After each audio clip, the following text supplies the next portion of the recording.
time tonight, so hopefully you might even get out a little early tonight, maybe. We'll see how it goes. Let's go to the Lord in prayer. Father, we're thankful today for, again, your goodness to us, your grace and your mercy.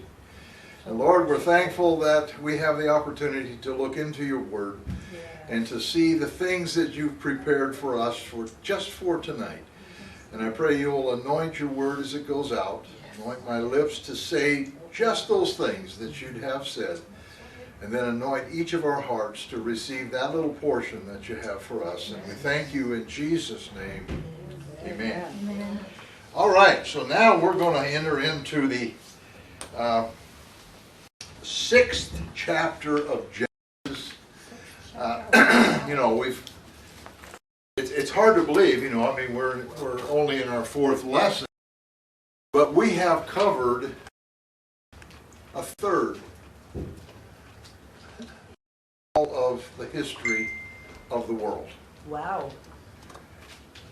Tonight we're going to be pretty close to 2,000 years since creation. And we're going to look at this. That's really, a lot of ground that we covered in 4 weeks, and didn't even know it, did you? But it tells us some things, and I think there are so many people that want to know everything about everything, and give us information that we don't need to know.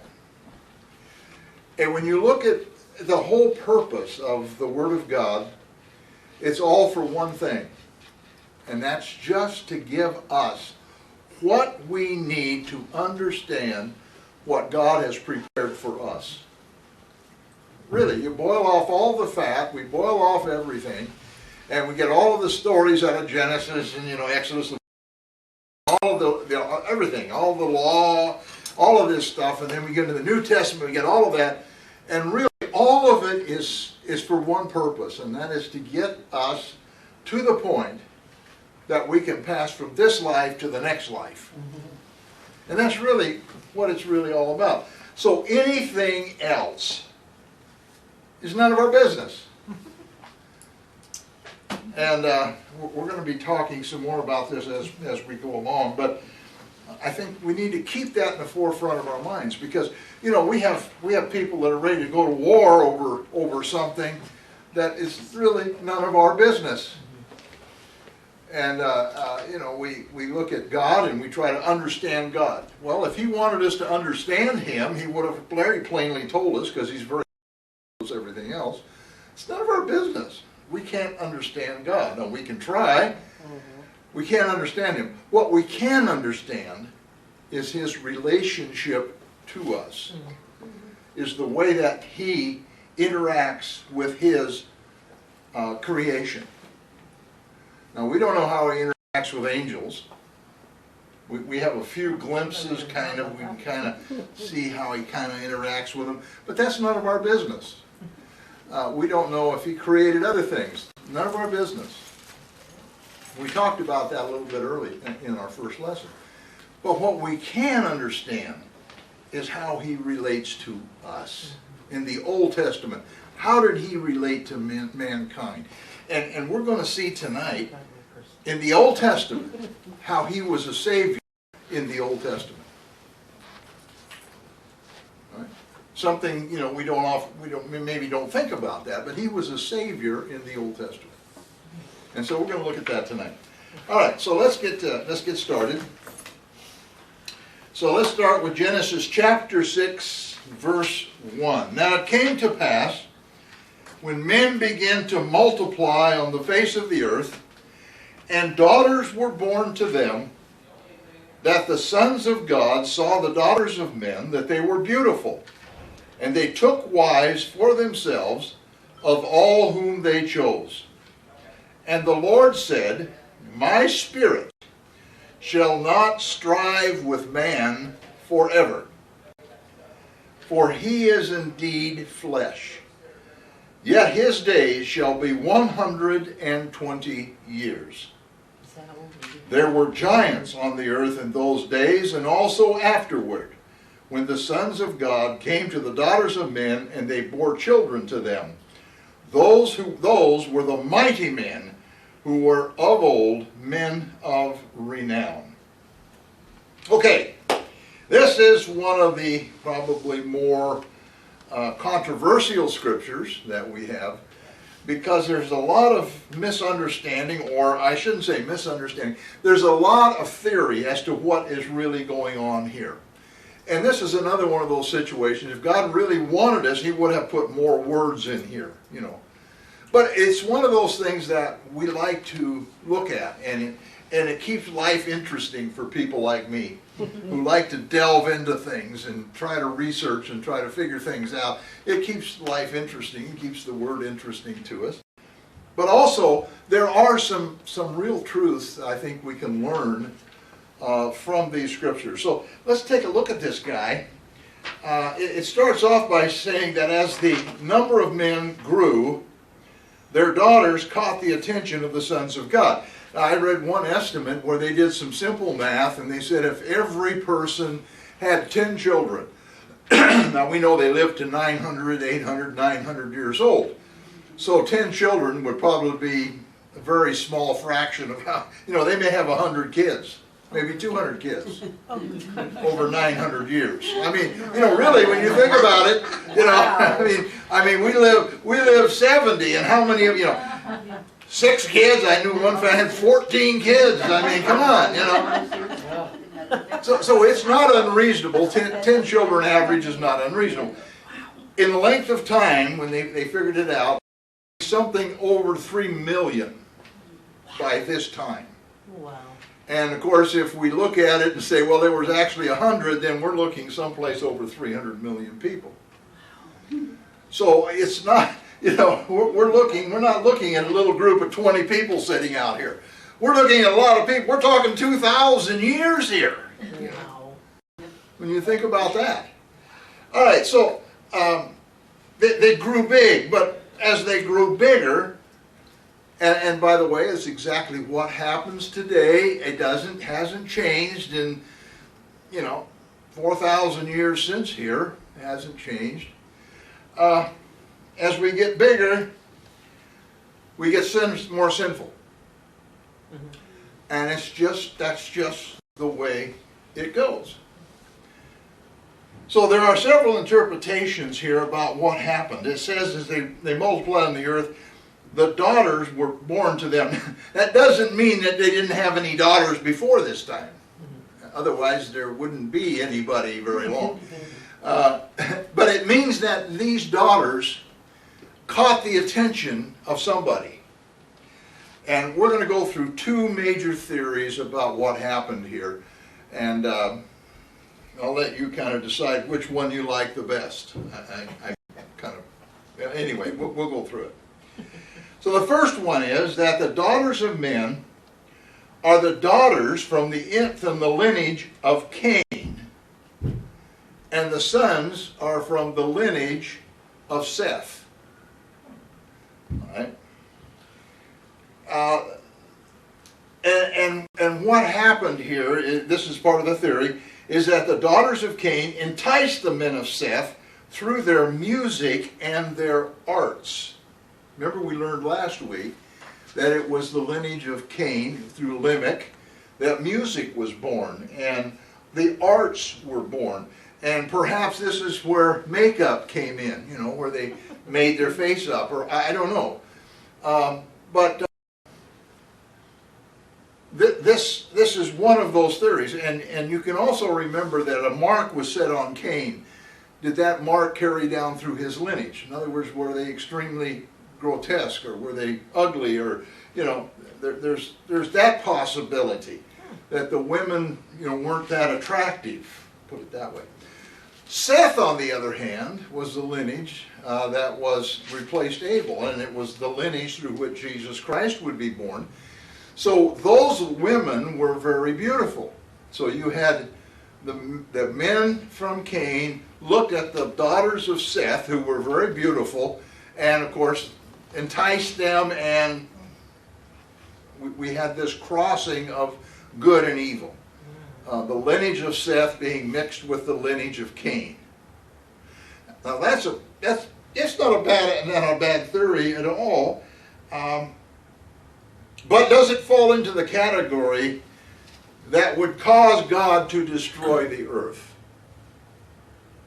Because we see this all the way through the Old Testament, don't we?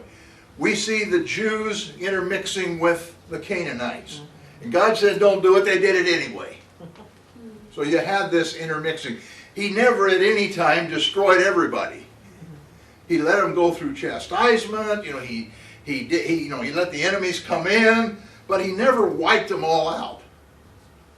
So does this fall into that category of wiping them all out? All right, the second interpretation is that the daughters were from both the lineages of Cain and Seth, and the sons of God were angels. And there are some people that say, well, no, we're the sons of God. Angels can't be the sons of God. Well, that's not altogether true either, because according to Job 38:7, when the morning stars sang together and all the sons of God shouted for joy. This is back at the beginning. Who were the sons of God there? They had to be either angels as a whole or a certain group of angels. Now we know there's different kinds of angelic beings. There's cherubim, seraphims, angels. There's chief angels. There's archangels. There's all kinds of angels, and they seem to have different jobs, different. So we don't know. Again, none of our business. It's up there somewhere. Someday we'll see that. But each of them have their own category, their own job. So was it all the angels, or was it just some types of angels? Now if we look at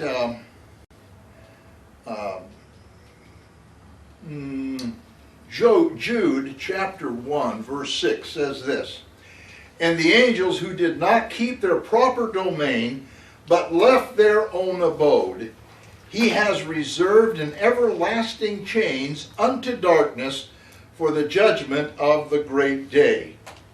In 2 Peter 2 verse 4, "If God spared not the angels that sinned, but cast them down to hell and delivered them into chains of darkness to be reserved unto judgment," then he goes on to say how much more.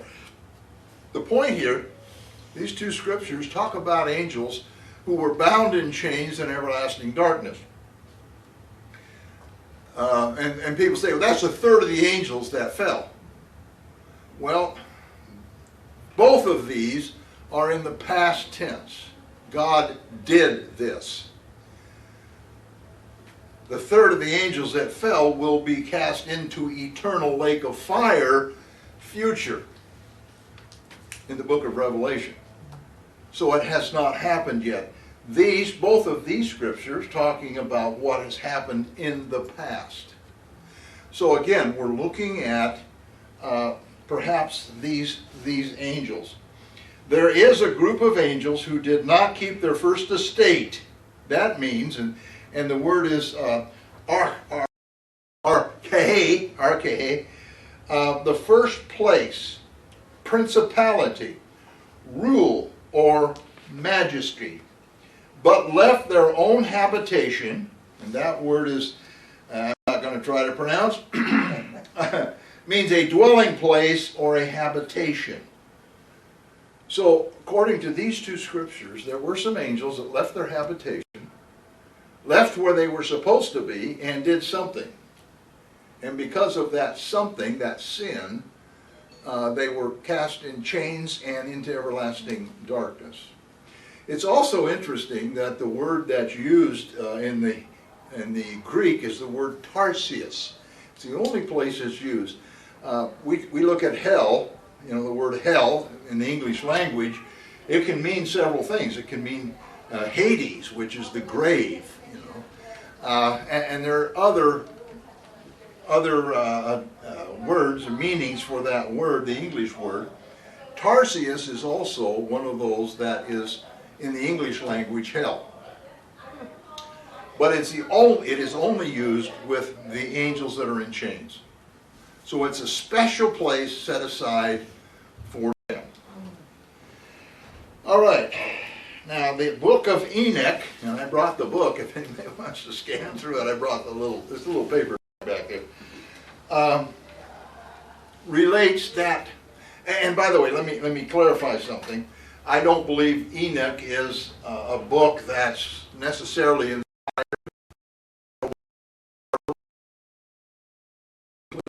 No.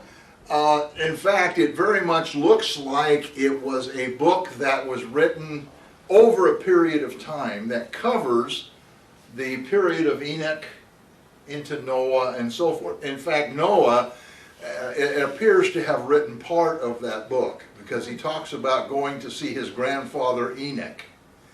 And on this occasion, Enoch relates to him the prophecies that he had. Enoch, of course, he was the only man translated prior to Elijah. He was before the flood, but he walked with God and he was not, for God took him. He never died. He was translated. And Enoch was a prophet, and he's spoken of in the New Testament as being a prophet. And in the book of Enoch, there is some prophecies that were made concerning the end days. He saw, for instance, the Lord coming with 10,000s of his saints. Almost an exact wording for the prophecy that we know now applies to the end time when Jesus comes back to take this world. He has prophetic statements in there that are amazing, but that doesn't mean the book was inspired. Okay, it just means he copied down his visions. He copied down what he saw, his prophecies, and handed them down. And Noah, no doubt, had those. It was his grandfather. He probably, and we'll get into that a little bit when we get into the ark. He probably took all of the library of these things into the ark with him in order to preserve what happened before. This is something we do, isn't it? When there's a forest fire coming on your house, what do you go get? You don't go get your television set and your pant. You go get all the pictures, all the family stuff, the stuff you can't replace, and that's what you take. Well, that's just man. That's the way we are. So it's not unreasonable to assume that he did this. But Enoch relates in that book that the reason God flooded the earth is because these angels introduced heavenly secrets such as sorcery and witchcraft to men. So that's where it comes from. Now, that would kind of hold, wouldn't it? However, there is the problem that all of those men died. The flood, The only ones left were righteous. Right. So how did it carry over? And how were there giants after the flood? Right. See, and also a much smaller number, and after the flood that came down again, and we don't know. That's not really covered. But we'll look into that as we go through some of the scriptures. Now, one of the major things against this is Matthew 22 and 30. It says, "For the resurrection they neither marry nor are given in marriage, but are as the angels of God in heaven." This was Jesus answering the question, if a man has more than one wife, one dies, and whose husband will he be at the resurrection?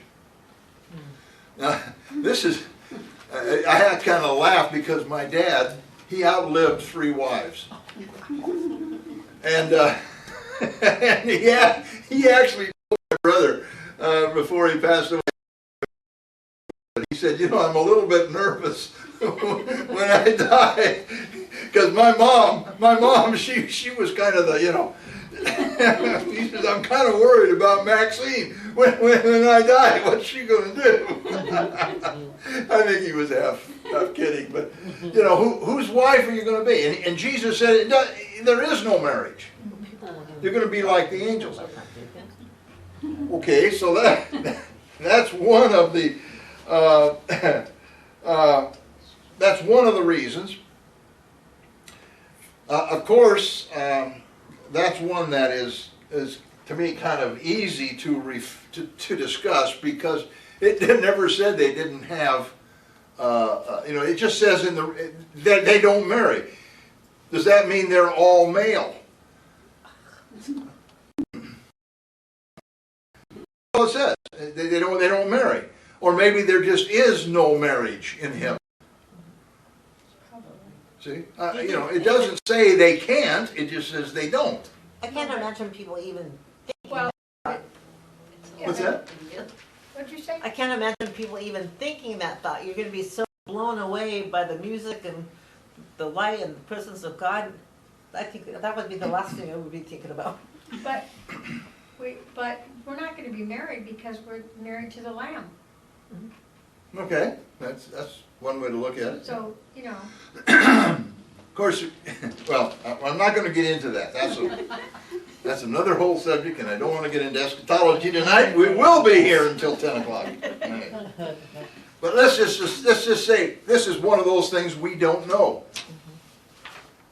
If he wanted us to know all the details of heaven, he would have told us. But all it says is they don't marry. Now, that is no indication of their ability to marry or their ability to father children. We don't know. We do know that the angels who went to Sodom and Gomorrah, the men came after them and wanted them. That's disgusting. So there is some physical resistance, something there that men want.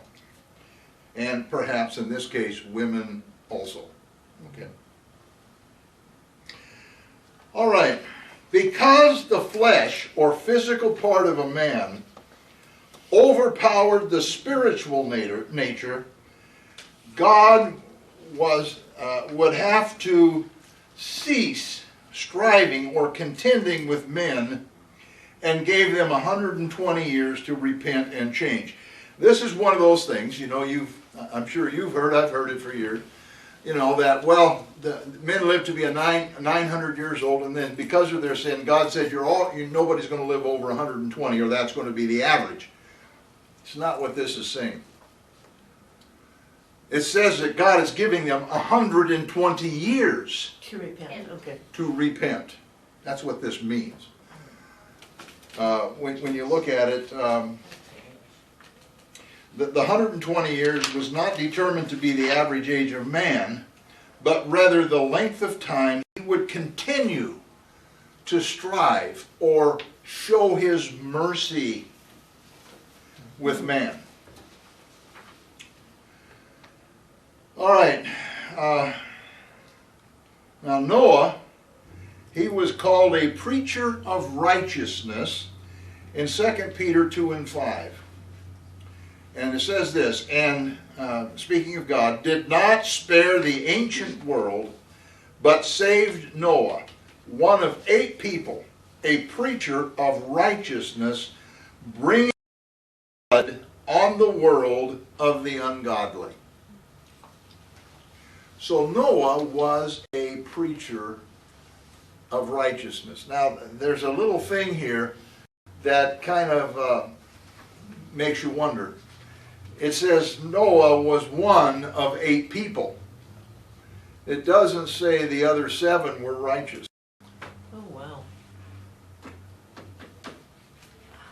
They helped Noah build the ark. They were on the ark, took care of the animals and all, but it never says they were righteous. Only Noah, who was a preacher of righteousness. How was he a preacher of righteousness? We don't know. Now, some of the books like Enoch and some of the others of these books, they talk about Noah being a preacher who preached to his generation and told them they needed to get in the ark. He told them they were sinners. Maybe it's just his family that he preached to. What's that?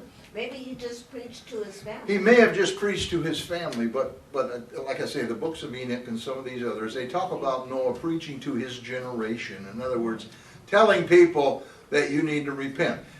And this may have been very similar to Lot, who was a righteous man in Sodom and Gomorrah, but it never called him a righteous preacher. So we don't know for sure what he did. There are some theories out there that he had big meetings and thousands of people and he preached to them.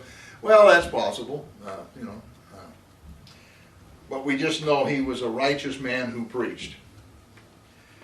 Now there were, in the days before the flood as well as afterwards, there were giants who were not only huge, but were violent. That should be also violent. These came from the union of the sons of God and the daughters of men. This is another argument that says, if it was just the daughters of Cain and the sons of Seth, why were there giants? Mm-hmm. What made these different? Mm-hmm. You know, they all came from Adam, so Adam and Eve, so why would they father giants? But if there were angels involved, They'd be giants. they would father giants.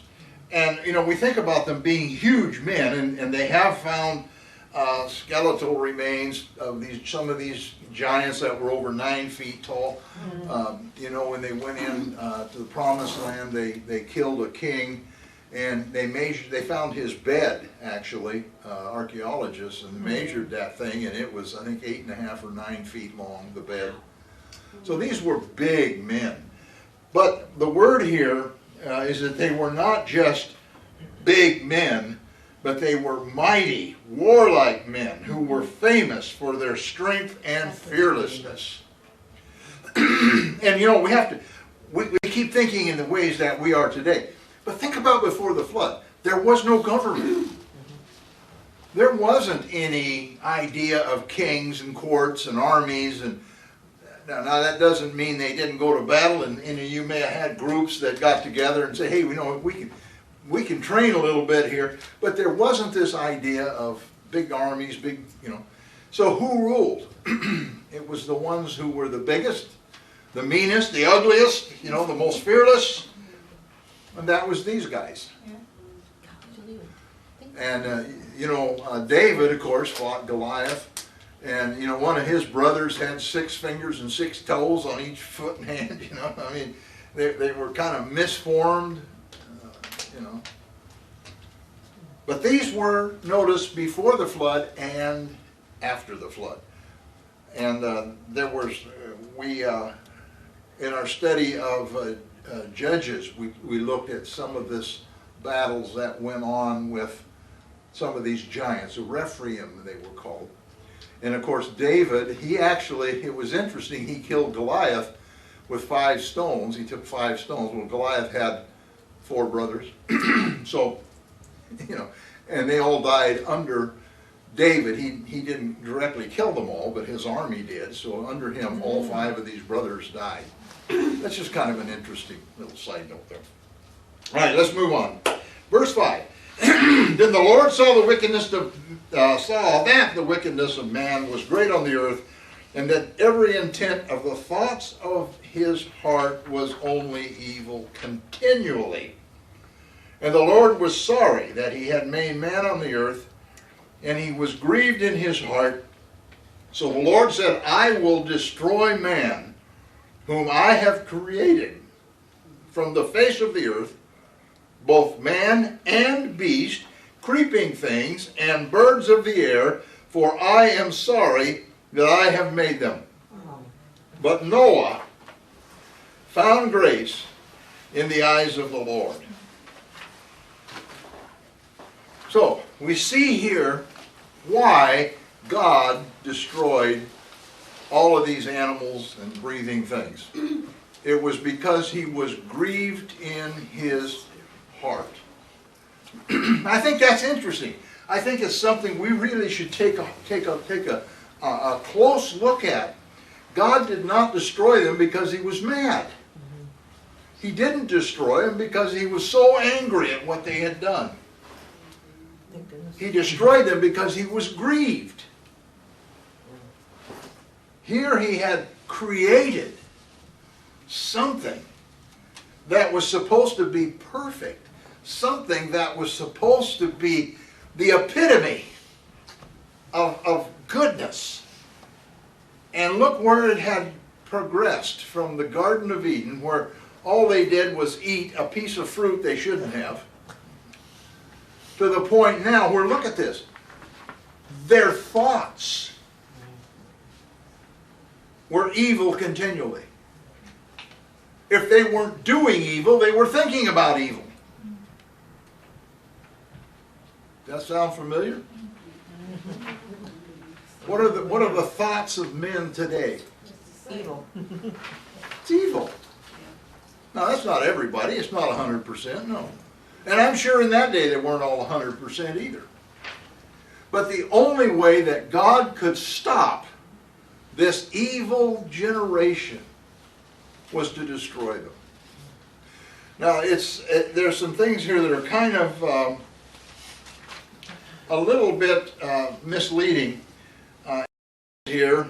That the Lord was sorry, He was grieved in His heart, and we get the idea that God said, oh, I made a mistake and I need to go back and correct it.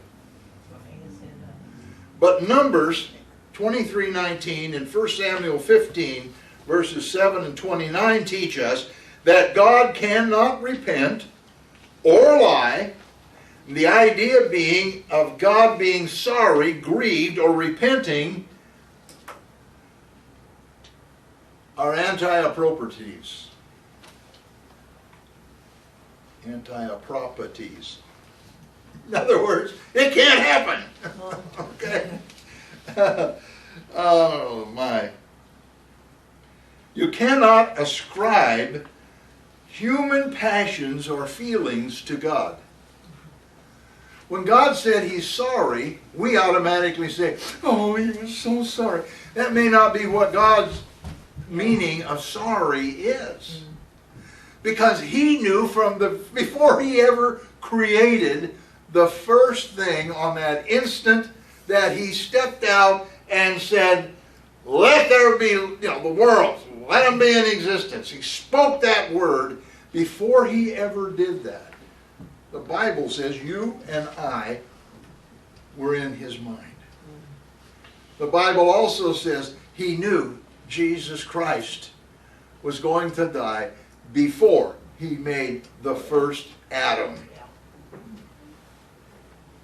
I don't mean Adam in terms of man. I'm talking Adam in terms of Adam that went into creation. Think about that. He knew what was going to happen, but He did it anyway. So His idea of sorry wasn't that He's sorry or needed to go back and do anything different. He knew exactly what He was doing. This was God's plan. What He was sorry about is the loss of all the people. He was grieved. He was sorry that all of these people are now going to be lost for eternity, face the second death. Does that give you a better thinking of how God thinks about things? He really loved us. What's that? He really loves us. Yes, He does. And that's the point here. That's what I'm trying to show you. God is not a God that's up there and says, you didn't do things my way, so I'm just going to do something to you. Rather, He says, oh, I am so sorry that you're not doing what I want you to do because you're missing out on what I have for you. If your kids don't do something the way you think they should, and you try to help them and you try to tell them and they go their own way, you don't go out there and get a ball bat and say, come here, I want to teach you something. No, you're sorry because they're not listening, because you know what they're missing or what they're getting into. And that's the same as with our Heavenly Father. And we see that here. They were continually doing evil. The plan of God, listen, this is important. The plan of God did not change because of man's sin. It was built around that sin. Say it again. The plan of God did not change because man sinned. It was built around Okay, that sin. that's good. His whole plan was that man needed a Savior. Man needed redemption. And the only way that could come about is through sin. Because as the law made sin utterly sin, or laid sin out, so there needed to be a sacrifice. There needed to be something that would bring men back to God. And so we have the death, burial, and resurrection of Jesus Christ, the ultimate sacrifice. You know, we look at the cross, and we see Jesus hanging on that cross. And of course, the Catholic Church, you know, they have the crucifix. Have you ever noticed we don't have crucifixes in, you know, Protestants? Because in the Catholic Church, he's still hanging on that cross. That's sad. But to us, he's not on that cross. Yes, he died on that cross. Yes, he suffered on that cross. But he rose again. And that gives us salvation. That is what? That is God's plan. It was his plan from before the foundations of the world. And the only way it could come about is when man sinned. He created angels, they sinned. Lucifer, he sinned. He created man, they sinned. But when he allowed us to voluntarily become new creatures in him, sin ceases. Now, we can still sin. Don't get me wrong. I'm not saying, you know, we can still go back into sin and we can still separate ourselves from God. But as long as we are in that position of a new creature in Christ Jesus, there is no sin. When you look at it that way, it's pretty simple, isn't it?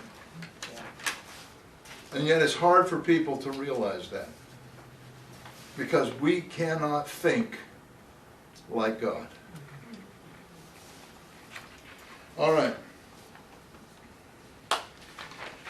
Oh my.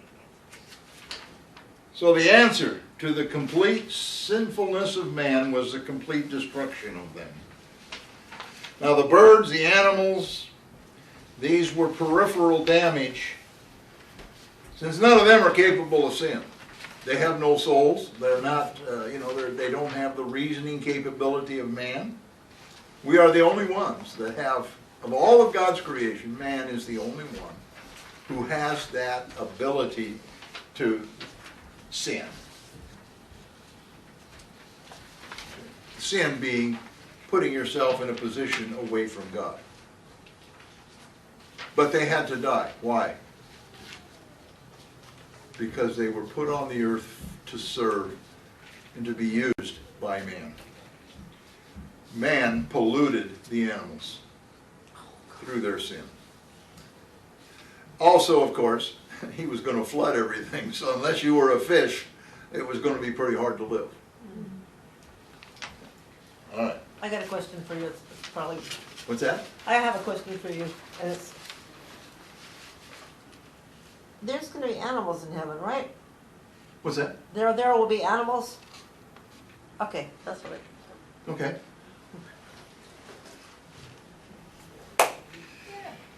Okay. And it's worse that he comes down. All right. The Bible goes on to say that Noah found grace in the eyes of the Lord. Thank goodness. And all of us find grace when we become righteous or judged to be, or determined to have justice. I'll put it that way. We are righteous because we have received justice. We received a death penalty, and the death penalty was paid. All of us are sinners. All of us are murderers in the eyes of God. We all crucified Jesus Christ in the eyes of God. We've put him on the altar of sacrifice so that our sins would be banished. We haven't thought about that, have you, really? Some people maybe do. But really, we're the ones that put him there. He was our sacrifice for sin. All right, let's move on. Verse 9. This is the genealogy of Noah. Noah was a just man, perfect in his generation. Noah walked with God. And Noah begot 3 sons, Shem, Ham, and Japheth. The earth was also corrupt before God, and the earth was filled with violence. So God looked upon the earth, and indeed it was corrupt, for all flesh had corrupted their way on the earth. So out of this earth, 3 million to 30 million, 300 million, whatever it was, one righteous man. That's really sad. You know, that's pretty sad. He also didn't say there was 8 righteous people. Just one. Think about Sodom and Gomorrah. You know, we tell that story. You know, God came to Abraham, and Abraham said, "We just spare the city if you find, 20. If you find 10, we just." Well, he couldn't even find 5 in the city of Sodom and Gomorrah. Well, look at this. God couldn't find but 1 in the whole world. That is pathetic. And you know, as righteous as Noah was, he was human. And so you sometimes have to consider, how long could he hold out?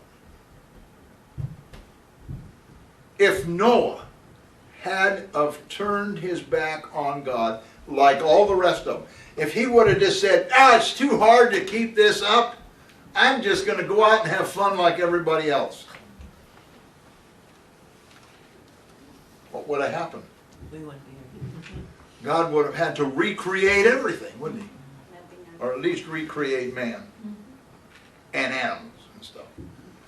But he said, I've done that once. Nope, not going to do it again. So he destroyed the earth before Noah could join the rest of the world. Just a side thought. I'm not saying that's the case. Just a side thought, something to think about. All right. It says he was perfect in his generation. I could go a little time on this one, but let me just say this. He was perfect in his generations. We may not look at him today and say he was perfect if he lived today. His generations, he was perfect. And I think this speaks to us also, because all of us have our own generations. I realize this is talking about the times that he lived in. But all of us have a generation, an area that we are living in. God wants us to be perfect in our area, not somebody else's area. I don't care what the Amish do. I don't care if they use button hooks instead of, buttons. I don't care if they ever turn on an electric engine or not. I don't care what somebody over here does. I don't care. That's not my generation. And I'm not using that to mean my time frame. In my generation, in my area of influence, in my community, in my social area, I want to be perfect in that. And I'm going to let them worry about if they're perfect in theirs or not. Because what is perfect for me may not be perfect for them, and what's perfect for them may not be perfect for me. All right. He had 3 sons, of course, and their wives. Now, those were the ones that went into the ark. And I think it's interesting it doesn't say anything about kids. Yeah. Oh. Maybe they didn't have any yet. Yeah, I mean, I can understand Noah not having any grandkids. He was only 600 years old. Lord, I'm glad I don't live there. Let's see, how many kids? 24, and I think that by I don't even want to think about it. I couldn't even, I have trouble with their names now. That would never happen if I was that old. All right. All right. So the earth was corrupt and it was filled with violence. Now I mentioned there was no government, but here's something to think about. We know in the garden that God came down and talked to Adam and Eve, right? Mm-hmm. We know that after they got thrown out of the garden, that God came down and talked to Cain. We know that Cain and Abel brought their offerings to God. Who did they bring them to? Good question. Huh? You ever think about that? We tend to think of the Old Testament, we're right away thinking about the altar and the tabernacle and the temple. There was none of that. Who did they bring their offerings to?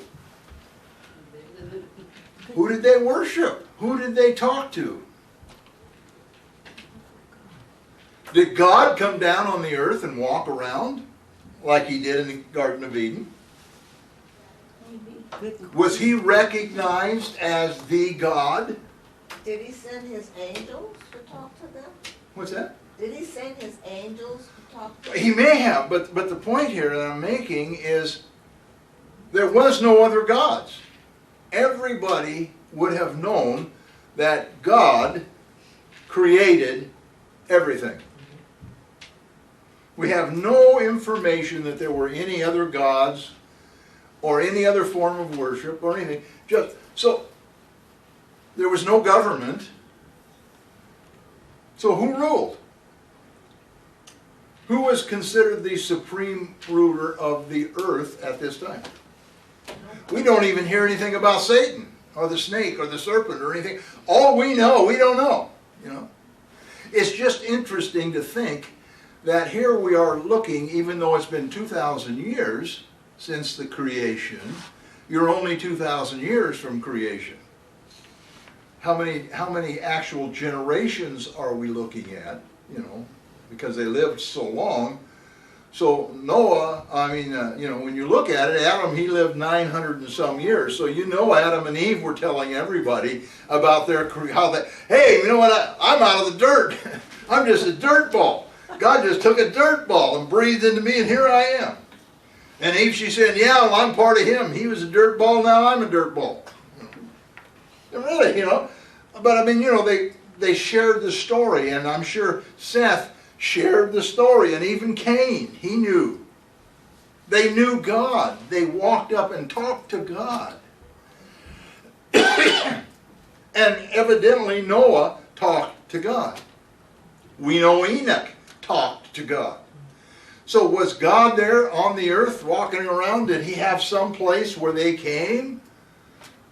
I don't know. Good question. Well, they were, It's they just some were things to just think like about. us. What's that? They were just like us. I talk to God all the time in my head. Well, yeah, but you Do see, the same. they didn't have God in their head. That's the point. We have God in here. Why would they have them? What's that? Why wouldn't they have them? Because the Spirit had not been sent. That didn't come until the day of Pentecost.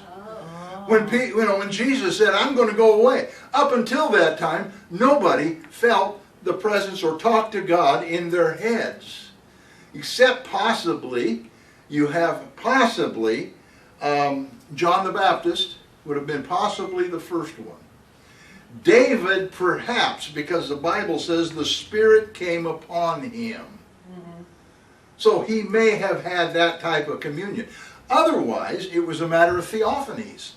Abraham, if anybody would have had, he had, and yet here come God up the road. He talked to him. Gideon saw him, talked to him. Jacob saw him, talked to him. They all saw a theophany or a form that God took, and that's how they communicated. And then you had the high priests, and they communicated with God through the Urim and Thummim. They would take these two things, and nobody's still sure how they worked. Jewish legend says they would actually light up And others say they threw them like lots, and like dice, kind of. I don't know, but God talked to them through those. So, how did they communicate before the flood? How did they communicate with God?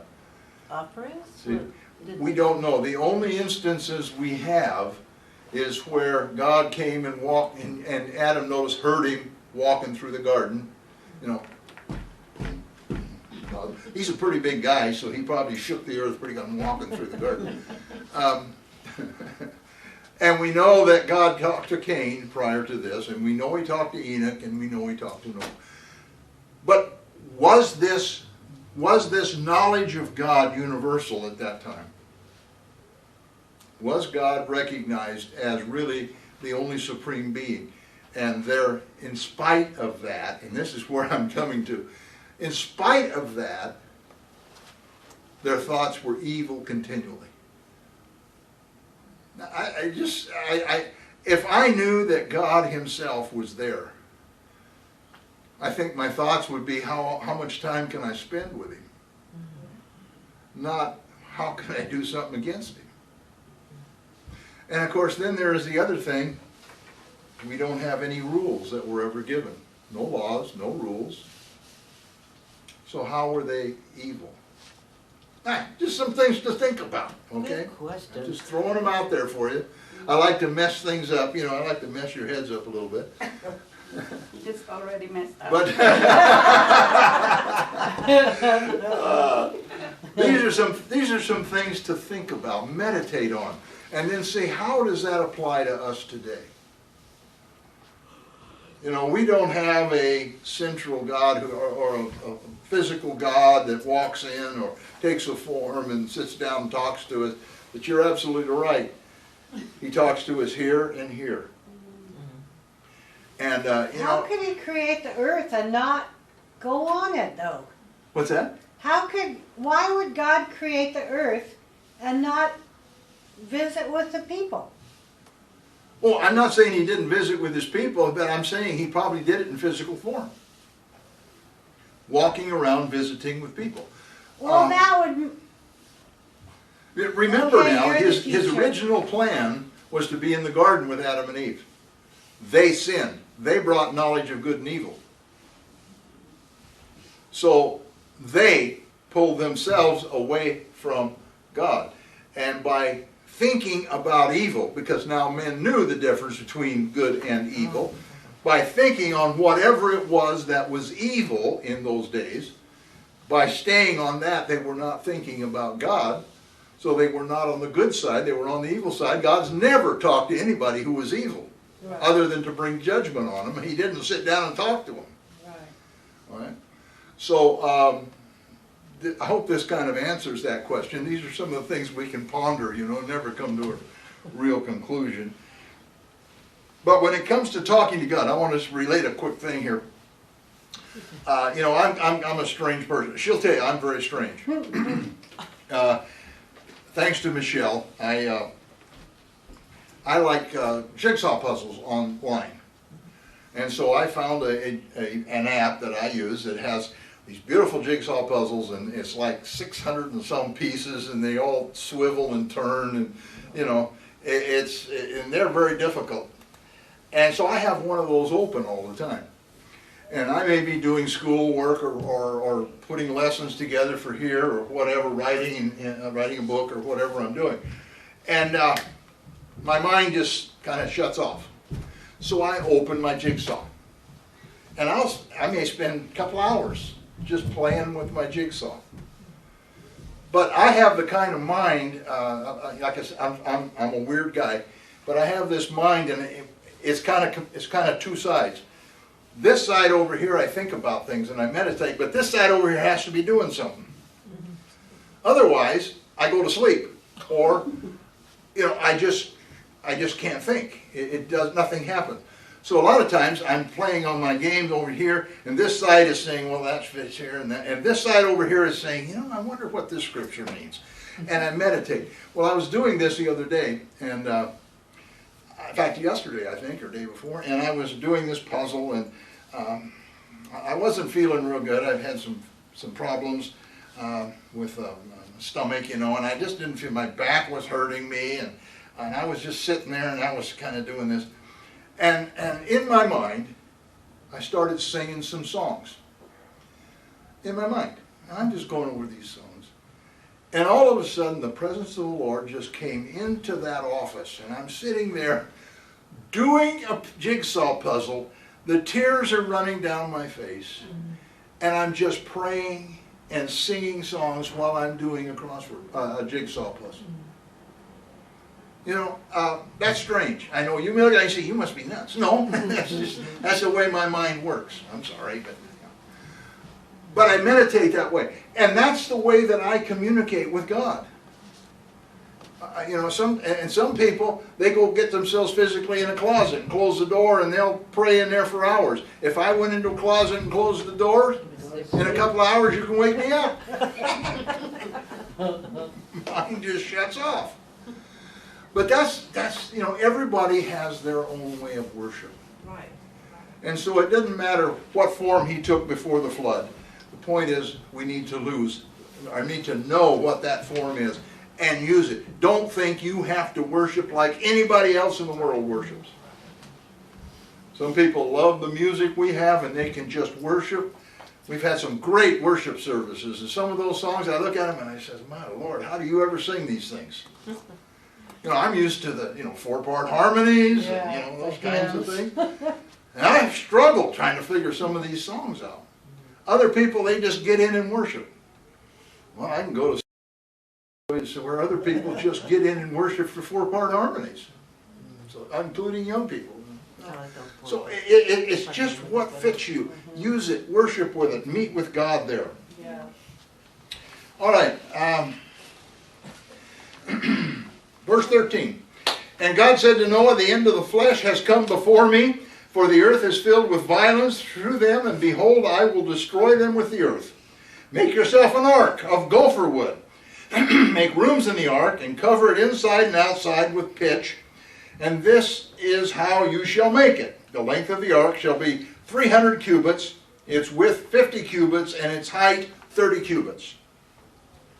You shall make a window for the ark, and you shall finish it to the cubit from above, and set the door of the ark in its side. You shall make it with lower, second, and third decks. So you all know how to build an ark now, right?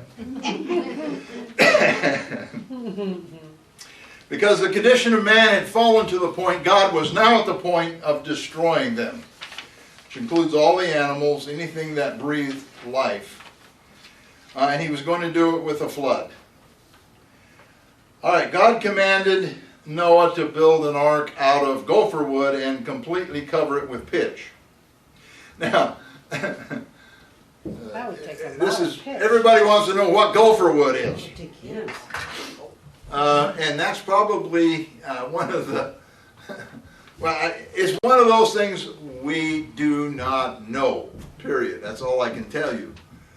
A lot of people think it was a cypress, some think it was a fir tree, and somebody else some other kind of tree. This was before the flood. Do those trees even still exist? Whatever kind, if that's what it means. However, it appears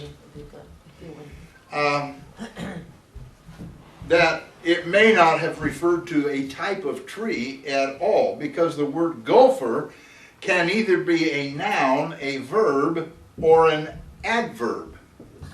Okay?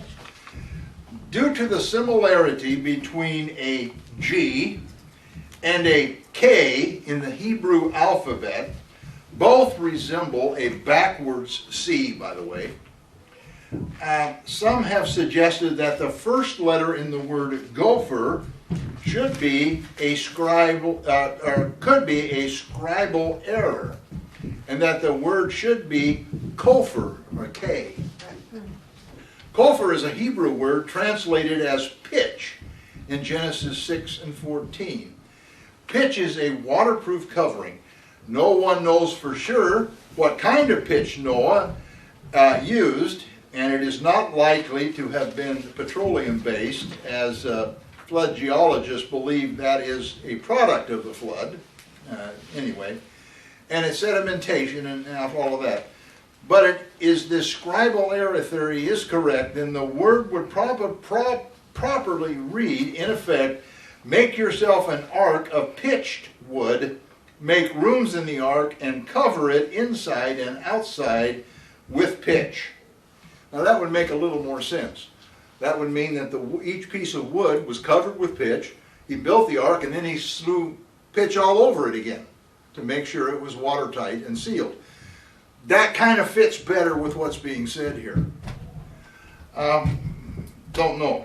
That's a lot of pitch.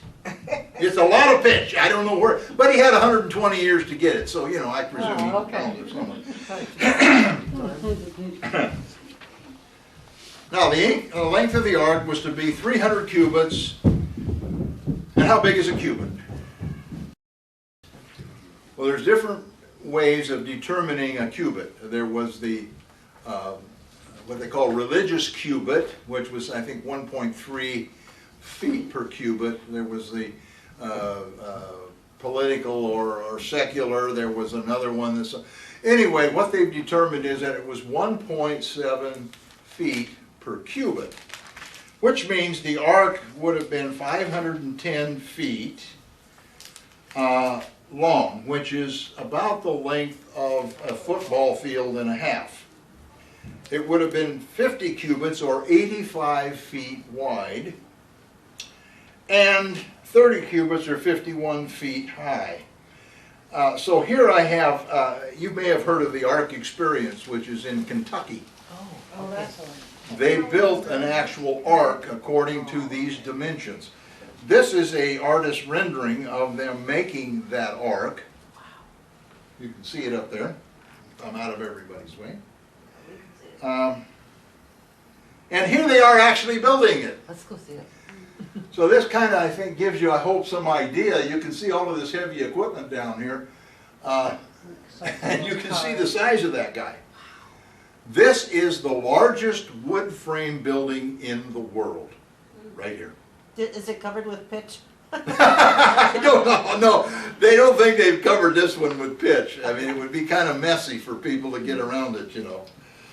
This is an amusement park, by the way, or not really an amusement park. It's an experience, they call it. They have a zoo. They have all kinds of things that are connected with this ark.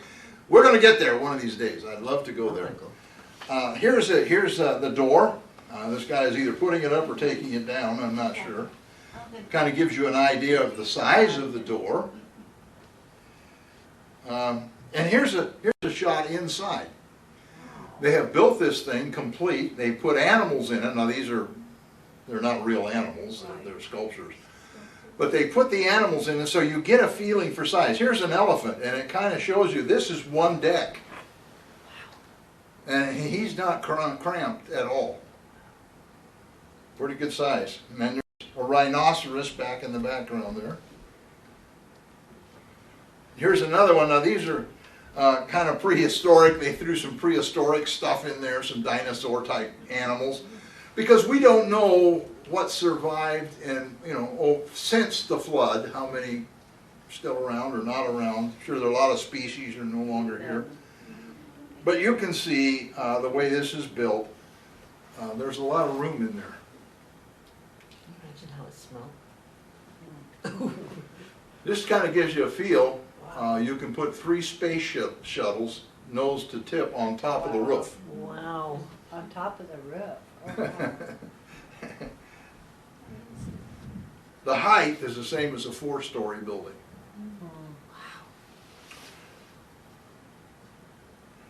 And here is a picture of the actual ark. What? This is the actual ark. So they really did find it? Right here. Yeah. Oh. They found this actually in the early 70s. An archaeologist by the name of Ron Wyatt found it.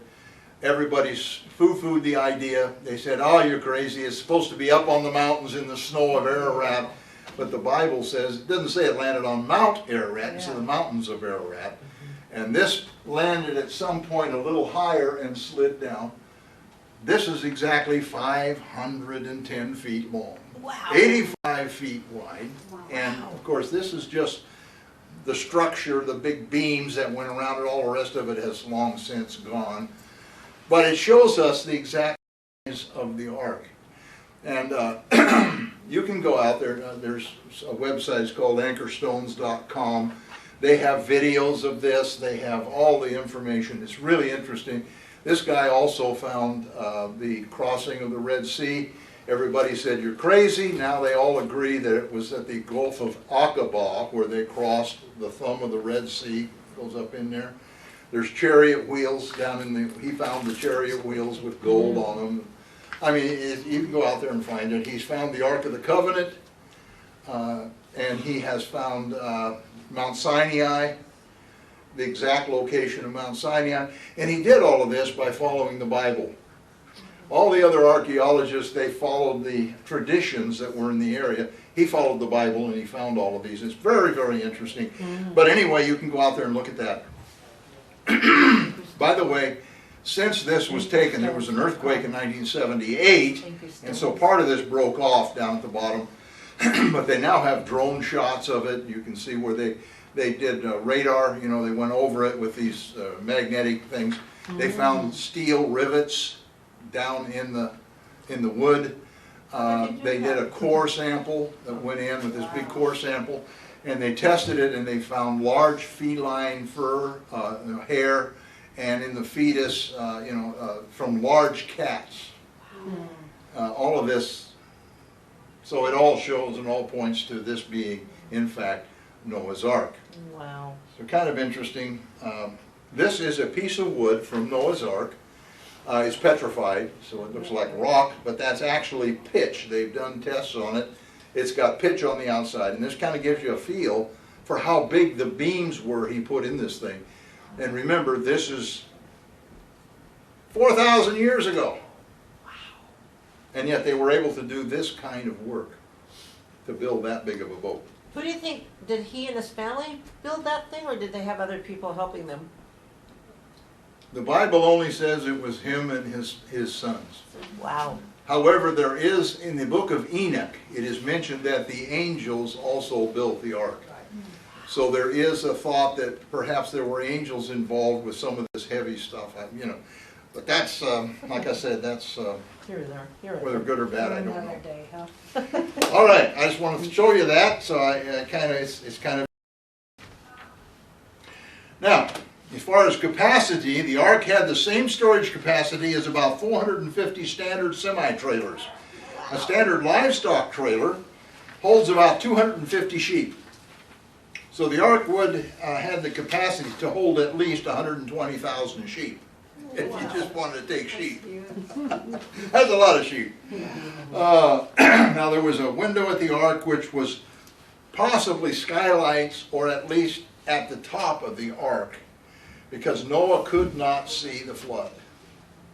He could not see the judgment. Okay. That's an important point, because there are people that say we're going to go through the Great Tribulation, the church. We're going to see the great, no. God is not going to let us see the Great Tribulation any more than he let Noah see the flood. Thank you, Jesus. And you remember from Revelation, we're going to be out of here. Gone. Only we're not, well, we'll even come back. Oh, there you go. All right. The center of the roof was raised about a cubit, or 1.7 feet. So the middle of the roof was raised 1.7 feet. In other words, it had a pitch to it. So God even accounted for the rain so it would run off. He's a better architect than anybody around today. They had a door on the sides that was large enough for the biggest animals to get in. And there was 3 decks. All right, verse 13, and behold, I myself, oops, what do you say? Behold, I myself am bringing floodwaters on the earth to destroy from under heaven all flesh, in which is the breath of life. Everything that is on the earth shall die. But I will establish my covenant with you, and you shall go into the ark, you, your sons, your wife, and your sons' wives with you. And of every living thing of all flesh ye shall bring 2 of every sort into the ark, to keep them alive with you. They shall be male and female. Of the birds after their kind, of the animals after their kind, and of every creeping thing on the earth after its kind, every kind will come to you to keep them alive. So you shall take for yourselves of all food that is eaten, and you shall gather it to yourselves, and it shall be food for you and for them. Thus Noah did according to all that God had commanded him. All right, so we know this part of it. But notice something: the animals will come to him. People have said, how did he know what was clean and unclean? Because we're going to see that in the next section. They came to him. So whatever came to him, he put in the ark. In other words, God was the one who rounded up the animals, because even if there was 3 million, people, they would be all over the place. And I can see Noah out there running around. Maybe he rode an ostrich, and trying to gather up all these animals. But God brought them in and brought them to him, because he only had 120 years to build the ark, get the animals, put them on, and bring in all the food. And they didn't have John Deeres in those days, so it would have been a job. Okay, notice also God himself brought the flood on the earth. It was not an act of Satan. It wasn't something God allowed. God did it. He brought it on the earth. Then he made a covenant with Noah, and it was binding. It was his covenant with Noah. Now the first covenant was a covenant of works that was made to Adam, but he did not keep it. This covenant would be a covenant of grace. First covenant: have dominion over the animals and don't eat of that tree. This covenant says, I will protect you from the flood. It was a covenant of grace. Okay.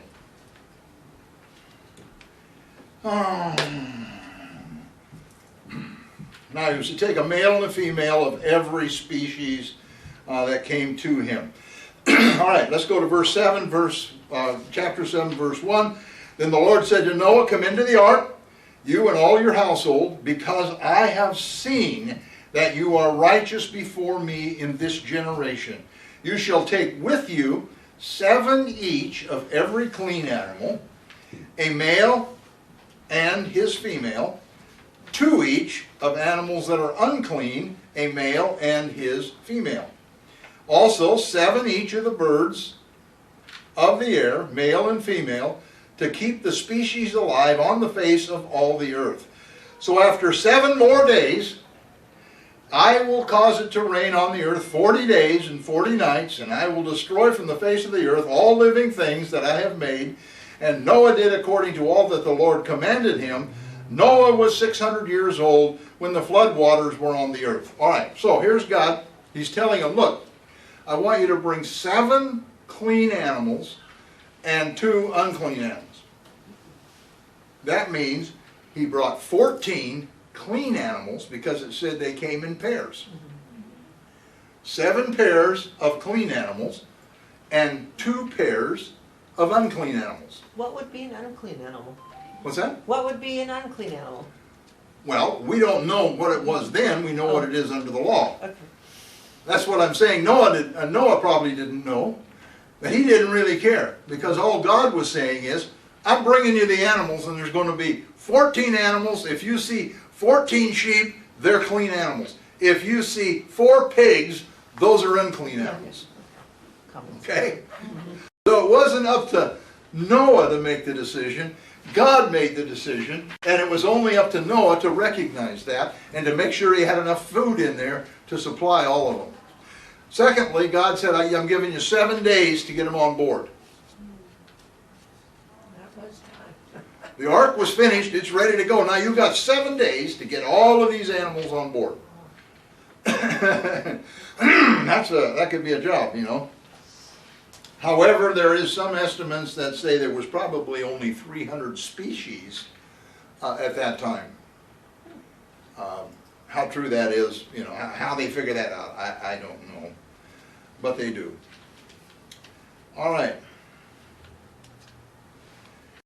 Now God let Noah know that it was going to rain for 40 days and 40 nights. So he knew ahead of time that the actual flooding, the water coming in, was going to last for 40 days and 40 nights. That's over a month of solid rain, but that wasn't what flooded the earth. All of the fountains of the deep opened up. And we'll talk about that here next. All right, verse 7. So Noah with his sons, his wife, and his sons' wives went into the ark because of the waters of the flood, of clean animals, of animals that are unclean, of birds, and of everything that creeps on the earth. Two by two, they went into the ark to Noah, male and female, as God had commanded Noah. And it came to pass after 7 days that the waters of the flood were on the earth. In the 600th year of Noah's life, in the second month, the 17th day of the month, on that day, all the fountains of the great deep were broken up, and the windows of heaven were opened, and the rain was on the earth 40 days and 40 nights. All right, so Noah, his family, all the animals went into the ark, and took 7 days to get them all loaded, get everybody in this proper pen and cage or wherever they put them. Now, that had to be a job. You only had 8 people in there rounding these animals up in the ark and getting them where they're. Let's see, you're going to be up on deck 2, and you're down on deck. You can see that. Yeah. Okay. The upper deck was the deck for the people, mostly for the family, and then some of the probably birds, those kinds of things would be on the top deck, and the biggest animals would be on the bottom deck. How about the fish? All right. They wouldn't have come in. They would have been the waters would have destroyed them. I think. All right. So I don't know. after 7 days, it began to rain, and the flood started. Now this included rain and the fountains of the great. Now this word great is rob, which means many, deep, many deep. And tehom means of subterranean waters. That's actually what it means in the Hebrews. So there were many subterranean waters that burst through on the earth. Think about a volcano. Only instead of lava, it's got water coming out. This kind of gives you a picture of what happened. Now, this is interesting. Because we know there were waters above the earth and below the earth. Remember, we talked about that, and God separated them. So these are under the earth. What happened when all of that water came out of the earth? Floods. What happens when you pump oil out of the earth today? Goes. The earth sinks. So to stop that, they pump seawater in today, pump the oil out, pump in seawater, and that keeps the earth from sinking, right? Well, think what would have happened if the many fountains broke loose around the earth and all of that subterranean water came flooding up onto the earth. And the lower the earth sank, the more water came out. So there is thought that prior to the flood, we didn't have seas like we have today. And geology, you know, they talk about the plates and the continents, and they know they were all together at one time. What if they were really all together? That there were no big seas like we have today. Maybe small seas, Mediterranean-sized seas, you know, that. And then when these fountains broke loose, down went the earth, the water came out, flooded the earth, and then receded back into the cave or caverns that were formed. Okay? Wow. Start to make some sense? So we see the rain and we see the fountains coming out. Now it says here it occurred in the 600th year of Noah's life, in the second month of the year, in the 17th day of the month. This was not Noah's 600th and 17th day. He was 600 years old, but this actually happened on, where did I just see it? on the second month of the year and the 16th day of that month. Now, they would have used the political or civil calendar for this, more than likely. So we know they had calendars and that they were keeping track of the seasons. So this would have been that, rather than a religious calendar, which did not come into account until the law, so basically. So this would have been the political or civil calendar. In that calendar, there's the religious one, this would have been March. But that doesn't really, that's the beginning of summer. And how are you going to find feed for all these animals at the beginning of summer? So this would have been probably September, which is at the end of the harvest season. Makes sense. So they would have had food, plenty of food, to take into the ark to feed all of these animals. Because they're going to have to feed them, for almost a year And water. in the ark. All right, verse 13. On the very same day, notice this, on the very same day, Noah and Noah's sons, Ham, Shem, and Japheth, and Noah's wife, and the three wives of his sons, with them entered the ark. Then are they and every beast after its kind, all cattle after their kind, every creeping thing on the earth after its kind, and every bird after its kind, every bird of every sort. And they went into the ark to Noah, 2 by 2, all flesh, which is the breath of life. So those that entered, male and female of all flesh, went in as God had commanded him, and the Lord shut the door. The same day. In other words, 7 days, 8th day, that big old door just went slam into the ark. The Bible tells us that there is a door that's going to be opened in heaven that no man can open and no man can close except Jesus Christ. We're going to go through that door, and when we have gone through the door, he's going to shut the door. Wow. Time is short. Time is short. All right, verse 13. Well, I'm sorry.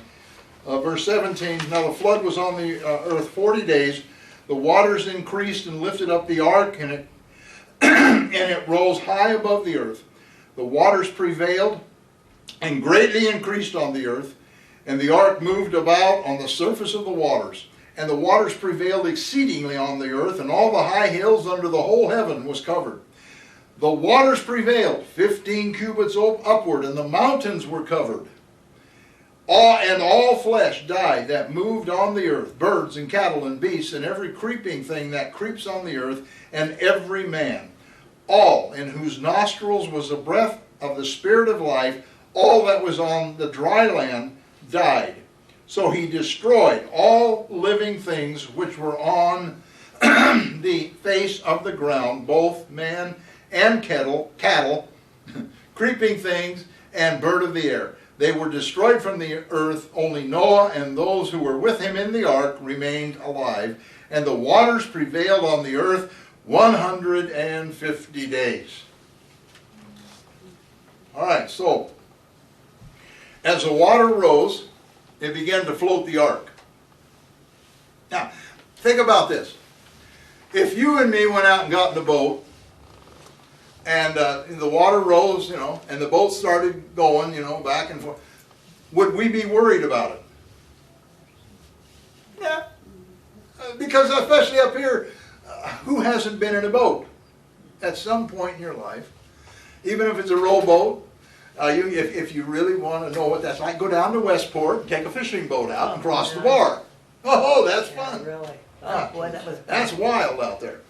I'll be doing that in May. Hopefully bring back some halibut. But anyway, think about Noah and his family. They're in the ark. They got all of these animals. And all of a sudden that ark, they hear a thud, crash as the beams that are outside holding the ark up, they begin to go away. And the ark kind of goes this way, and then it kind of goes that way. And it kind of goes this way, and it kind of goes that way. And the further it went up on the earth, it says the New King James says it moved around. Well, you know, weather tells us, the meteorology tells us that when you have a tremendous rainstorm like that, what else do you have? Wind. Winds. Think about the winds that had to be blowing out there. You got these fountains of the deep that are gushing all this water out. That water just doesn't come up and just, it's got to be spewing up, whatever that is. Anyway, it's got to be spewing out. This has got to be, wild. There's water coming. This old ark is probably just going all over the place. I'd be tossing my cookies. And I can see, there's Noah's family. Well, Noah, what did you get us into? No, it had planes on it. Like Oh yeah, they had that. Oh yeah, I'm sure they Like that they ship. rolled out these big wings like they do on the cruise ships right now. It keeps it steady. Most people don't know cruise ships have wings. They, Yeah, like they that. crank those things out like this, and it gets rough, and it just keeps solid. Huh. But they didn't have that, and here this thing's just bucking and carrying on. Well, what did God say? He told Noah what? I'm going to protect you. I want you in the ark so you will survive, so the animals will survive. And I can see Noah maybe thinking, I think we should have spent a little more time on that board back over there. I hope that holds.